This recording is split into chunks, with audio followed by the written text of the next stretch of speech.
গর্ভাবস্থায় টিটি টিকা মা ও শিশুর জন্য কেন গুরুত্বপূর্ণ জানুন বিস্তারিত। গর্ভাবস্থায় কোন কোন টিকা অত্যন্ত গুরুত্বপূর্ণ তার মধ্যে টিটি টিকা এক নম্বরে থাকে। টিটি টিকা না নিলে মা ও নবজাতক দুইজনই গুরুতর ঝুঁকিতে পড়তে পারেন। আজকের ভিডিওতে আমরা জানব টিটি টিকা কী, কেন নেওয়া জরুরি, কবে নিতে হয়, না নিলে কি কি সমস্যা হতে পারে, টিকার পার্শ্ব প্রতিক্রিয়া, ভুল ধারণা এবং ডাক্তারের সতর্ক নির্দেশনা সব কিছু আজকের ভিডিওতে A to Z বিস্তারিত আলোচনা করব। হ্যালো এভরিওয়ান, আসসালামু আলাইকুম। আপনাদের সাথে আছি আমি উর্মিহা তৃষা। আমি একজন ফার্মাসিস্ট। স্বাগত জানাচ্ছি নূর অফ ইসলাম চ্যানেল থেকে, যেখানে আমি স্বাস্থ্য ও ইসলামিক লাইফস্টাইল নিয়ে আলোচনা করে থাকি। চলুন আর কথা না বাড়িয়ে শুরু করা যাক। প্রথমেই আলোচনা করব টিটি টিকা কী। TT equal tetanus toxin. এটি টিটেনাস প্রতিরোধী টিকা। মাটি মরিচা ধরা লোহা। সংক্রামিত পরিবেশের মাধ্যমে টিটেনাস জীবাণু শরীরে ঢোকে। গর্ভাবস্থায় জরায়ুর ভিতরেও সংক্রমণ হতে পারে। এবার আলোচনা করব গর্ভাবস্থায় টিটি টিকা কেন গুরুত্বপূর্ণ। এক, মাকে টিটেনাস থেকে রক্ষা করে। প্রসবের সময় ক্ষত তৈরি হয়। সঠিক পরিষ্কার পরিচ্ছন্নতা না থাকলে জীবাণু ঢুকে যায়। টিটি টিকা দিলে এই ঝুঁকি অনেকটাই কমে যায়। দুই, শিশুকে নবজাতক টিটেনাস থেকে রক্ষা করে। জন্মের পর নাভির দড়ি কাটার সময় সংক্রমণ হতে পারে। টিটি টিকা নেওয়া থাকলে শিশুর শরীরে মায়ের মাধ্যমে অ্যান্টিবডি যায়। এটি নবজাতকের টিটেনাস প্রতিরোধ করে। তিন, গ্রামাঞ্চল বা বাড়িতে প্রসবে বড় সুরক্ষা।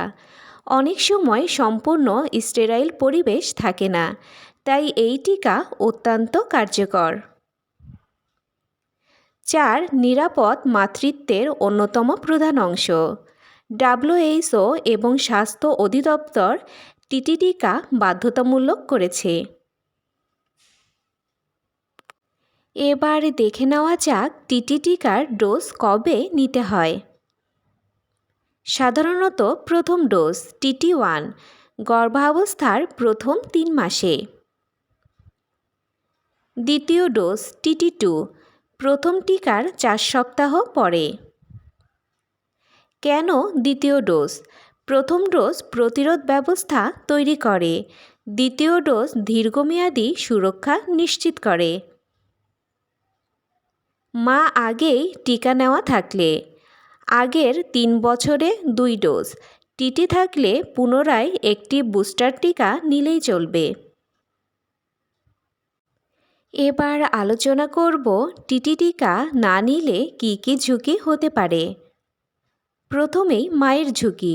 প্রসবের সময় টিটেনাস সংক্রমণ, প্রচণ্ড পেশি টান, খিঁচুনি, শ্বাসকষ্ট ও জীবনহানির ঝুঁকি।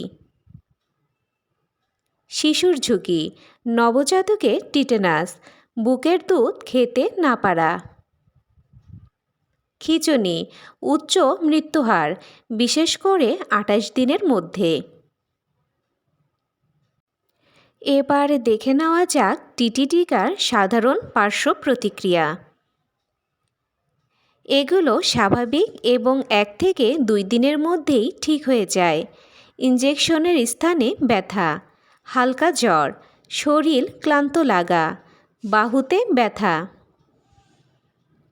সতর্কতা, যদি শ্বাসকষ্ট, ফুসকুড়ি বা প্রচণ্ড ফুলা দেখা দেয় তবে ডাক্তারের পরামর্শ নিন। এগুলো খুবই বিরল। এবার আলোচনা করব টিটি টিকা সম্পর্কে কিছু ভুল ধারণা। টিকা নিলে বাচ্চার ক্ষতি হয়, এটি সম্পূর্ণ ভুল ধারণা। টিটি টিকা সম্পূর্ণ নিরাপদ এবং মা শিশুর সুরক্ষার জন্যই দেওয়া হয়। আগে নিয়েছি, এখন আর লাগবে না, এটিও সম্পূর্ণ ভুল ধারণা। আগের 3 বছরের মধ্যে ডোজ থাকলে একটা বুস্টার ডোজ লাগবে। টিকা নিলেই নর্মাল ডেলিভারি হবে, এটিও সম্পূর্ণ ভুল ধারণা।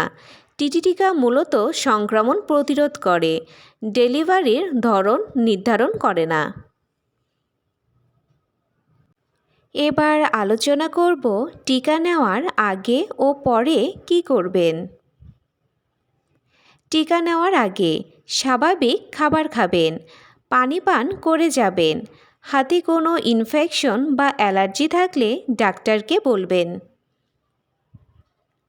টিকা নেওয়ার পরে ইনজেকশনের স্থানে মাসাজ করবেন না, বরফ সেঁক দিলে ব্যথা কমে। প্রচুর পানি খাবেন।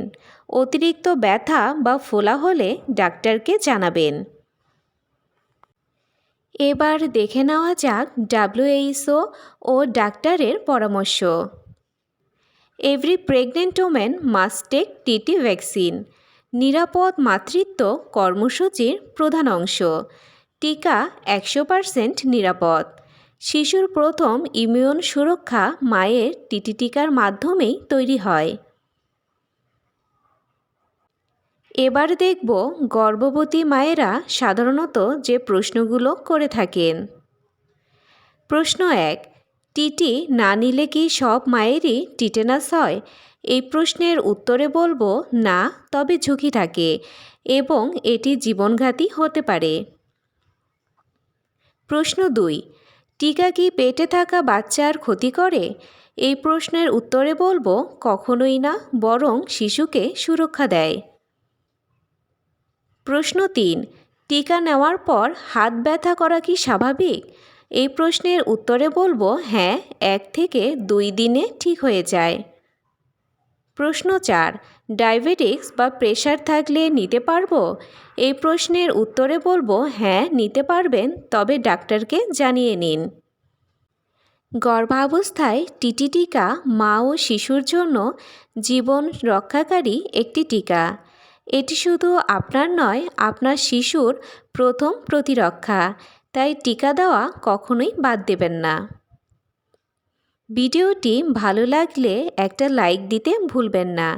টিটি টিকা নিয়ে আপনার কোনো অভিজ্ঞতা বা প্রশ্ন থাকলে কমেন্টে লিখে দিন।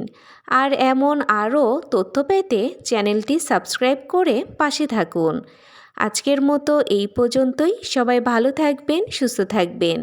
আল্লাহ হাফেজ।